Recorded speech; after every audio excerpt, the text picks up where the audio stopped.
Good morning friends. তো সকাল সকাল চলে আসলাম ফুল নিয়ে। এত সুন্দর ফুল ফুটে আছে আমাদের ঘরে, তো তোমাদেরকে না দেখিয়ে পারলাম না, তাই দেখিয়ে দিলাম। তো জানো বন্ধুরা, আমার না এত ভালো লাগে এরকম ফুল দেখতে, তো তোমাদেরকেও শেয়ার করে দিলাম। সম্পূর্ণ কাজ করে আমি দেখো আমার মেয়ে কাজ করতে শুরু হয়ে গেল, কারণ আমি বাসন নিজে ঘরে রেখে আসলাম। তো ও বলছে কি মা আমিও বাসন রাখবো, তো ঠিক আছে নিয়ে যাও। তো আমার না এরকম হেল্প করে দেয় আমার মেয়েটা, খুব ভালো লাগে। মানে কি বলবো, আর যে কোনো কাজে ওই আমাকে মানে অনেক অনেক হেল্প করে দেয়। তো সকাল সকাল আমার সম্পূর্ণ কাজ ছেড়ে আমি এখন চলে যাব দোকানে। তো দেখতে থাকো ফ্রেন্ডস। তো চলে আসলাম দোকানে এই মাত্র।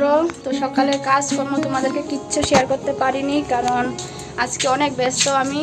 তো ঘরে সিলিন্ডার শেষ হয়ে গিয়েছে, তার জন্য আমি একদম কি বলবো, আর আজকে কোনো কাজকর্ম আমার হয়নি ঘরে। তো আমি আজকে হোটেলে রুটি খেয়ে এসলাম, রুটি খেয়ে তারপরে মনাদেরকে স্কুলে নিয়ে দিয়ে আসলাম। তো দেখতে থাকো আজকে সারাদিনে আমি কি কি কাজ করি। এই দোকানে আসলাম, এখন আমি কাটিং করব। তো এটা হলো আমাদের ইউটিউবার হাইস্তা বউ, অল্প হাই করে দাও। তো আমরা সবাই একসাথে মিলেমিশে কাজ করি, অনেক ভালো লাগে। তো দেখতে থাকো আমি কি কি কাজ করি। তো এখন যাচ্ছি আমরা বাজারে মাছ কিনতে। তো দেখতে থাকো আমরা কি কি মাছ নেই। তো দেখো কত সুন্দর মাছ। ফ্রেন্ডস দেখো আমি আজকে উনুনে রান্না করছি, কারণ আমার গ্যাস খতম হয়ে গিয়েছে আজকে আদা রান্নার। তো কি করব বলো, রাঁধতে তো হবেই। তো চৌকা একটা ঘরে ছিল, সেটা বাইরে বসিয়ে নিলাম, আর এখানে আমি রান্না করছি। তো বেশি কিছু রান্না করবো না, কারণ গ্যাস শেষ হয়ে গেছে আমার, একদম মাথাটা গরম।